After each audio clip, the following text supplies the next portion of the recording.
Corona virus जैसे viruses और bacteria से हमारी बॉडी कैसे लड़ती है। इस वीडियो में आपको अपनी बॉडी के बारे में गजब जानकारी मिलने वाली है, जिसके बारे में सुनकर आप हैरान रह जाएंगे। सो स्किप किए बिना आप इस वीडियो को अंत तक देखें ताकि आपके शरीर के बारे में आपको जानकारी मिल सके। सो हमारे चैनल किंग पोस्ट पर आपका स्वागत है। क्या आप जानते हैं आप अपनी जिंदगी के हर सेकंड में आप लाखों करोड़ों बैक्टीरिया से घिरे रहते हैं। वायरसेस तो कभी कभी आते हैं, बट आप हमेशा बैक्टीरिया से घिरे रहते हो।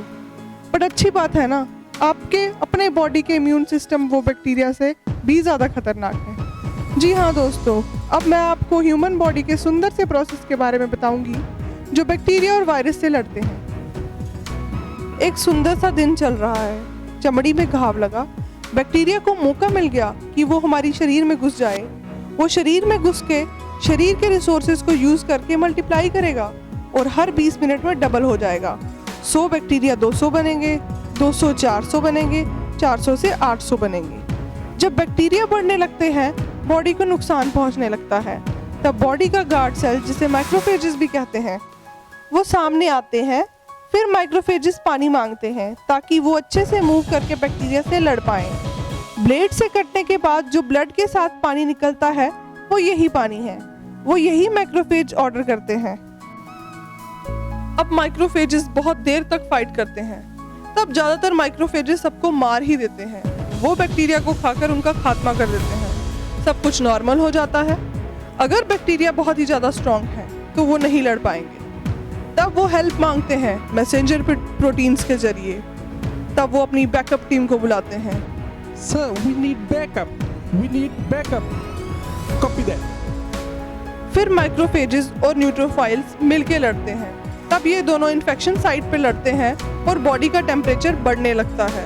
इसे ही तो कहते हैं फीवर, मतलब बुखार हो जाना। अब आप ये जान लो कि जब भी आपको बुखार हो, मतलब आपके शरीर की आर्मी बैक्टीरिया से लड़ रही है। अगर फिर भी ये माइक्रोफेजेस और न्यूट्रोफाइल्स ना लड़ पाएं, तो इम्यून सिस्टम का हेड, जिसे हम डेंड्रिटिक सेल कहते हैं, उससे हेल्प मांगता है। जब डेंड्रिटिक सेल सिचुएशन को देखता है, तब उसे लगता है अब मुझे स्पेशल फोर्सेस को बुलाना पड़ेगा। Dendritic cell T cells army forces को बुलाता है। तब डेंड्रिटिक सेल्स उन बैक्टीरिया की डिटेल को अपनी बॉडी पर लाद कर ट्रैवल करता है लिम्फ नोड में, जहां टी सेल्स की आर्मी को सारी कहानी बताता है। तब डेंड्रिटिक सेल टी सेल को बताता है कि बैक्टीरिया हमारे एरिया, यानी कि आपके शरीर में घुस गए हैं। वहाँ होगी टी सेल्स की ट्रेनिंग। उनमें से कुछ टी सेल्स ट्रेनिंग पार करते हैं। जो टी सेल क्वालिफाई करते हैं वही आगे बढ़ते हैं और अपने डुप्लीकेट तैयार करते हैं, जो कि करोड़ों की संख्या में होते हैं। फिर वो मेमोरी टी सेल्स बन जाते हैं। मेमोरी टी सेल्स मतलब वो इन्फेक्शन साइट पर लड़ने के लिए नहीं जाते, बल्कि उस बैक्टीरिया की डिटेल को बॉडी में रखते हैं। इसका मतलब जब दूसरी बार वही बैक्टीरिया बॉडी में घुस गए, फिर वो इफेक्ट नहीं करेगा। फिर आपने सुना होगा, एक बार चिकन पॉक्स हो जाए तो दूसरी बार नहीं होता। क्यों? क्योंकि हमारी बॉडी उसी बैक्टीरिया के खिलाफ इम्यूनिटी बना लेती है। जो बाकी नॉर्मल टी सेल्स रास्ते में बी सेल्स पास जाते हैं, जो अपने आप में ही हथियारों की एक फैक्ट्री है। टी सेल्स से मिलने के बाद वो भी अपने आप को करोड़ों में बना लेते हैं। तो टी सेल्स और बी सेल्स दोनों इन्फेक्शन साइट पर जाएंगे। वहां जाके बी सेल्स अपने अंदर वेपन फैक्ट्री में लाखों में वेपन तैयार करते हैं और बैक्टीरिया की तरफ भेज देते हैं। उस वेपन का नाम है एंटीबॉडीज। एंटीबॉडीज की बाढ़ आ जाती है, जो बी सेल्स लगातार प्रोड्यूस कर रही होते हैं और टी सेल्स की आर्मी भी लड़ रही होती है। उधर माइक्रोफेजेस, न्यूट्रोफाइल्स, ये सब लड़ रहे होते हैं, जैसे मानो कि पूरी की पूरी आर्मी ही लड़ रही है। फिर अच्छे टीम वर्क के चलते लड़ाई इम्यून सिस्टम के हक में आ जाती है। बैक्टीरिया धीरे धीरे मरने लगते हैं और इन्फेक्शन खत्म होने लगती है। फाइनली इम्यून सिस्टम जीत जाता है। अब वॉर जीतने के बाद जितने भी इम्यून सेल्स हैं, चाहे वो माइक्रोफेजेस हो, टी सेल्स हो, बी सेल्स हो या न्यूट्रोफाइल हो, वो हमारी बॉडी के हीरोज होते हैं। बैक्टीरिया को मारने के बाद वो यूजलेस हो जाते हैं, ताकि आगे के लिए बॉडी की एनर्जी वेस्ट ना हो, इसलिए वो हीरोज अपने आप को ख़त्म कर लेते हैं और यानी कि सेल्फ डिस्ट्रक्ट कर लेते हैं। बट मेमोरी टी सेल्स अब हमेशा हमारी बॉडी में रहते हैं, ताकि फ्यूचर में वही बैक्टीरिया अगर अटैक करे तो डायरेक्टली वो उसे मार दें। इसी को कहते हैं इम्यूनिटी।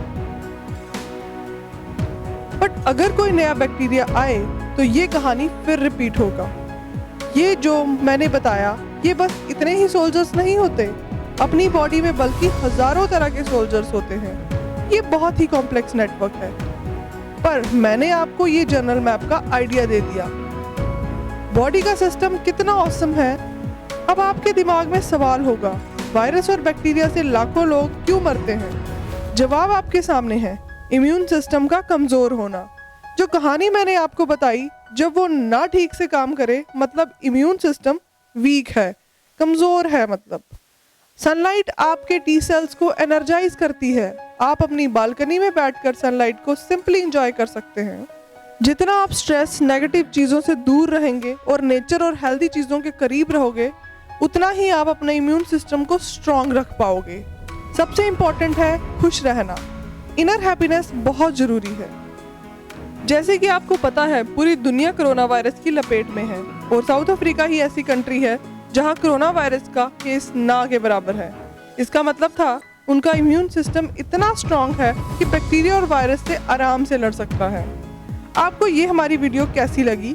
और अगर आप और भी बैक्टीरिया और वायरस के बारे में जानकारी चाहते हैं तो कमेंट सेक्शन में ज़रूर बताएं और हमारे चैनल किंग पोस्ट को सब्सक्राइब करना ना भूलें और बेल आइकन ज़रूर दबाएं और हमें फेसबुक, इंस्टा, टिकटॉक पे फॉलो ज़रूर करें।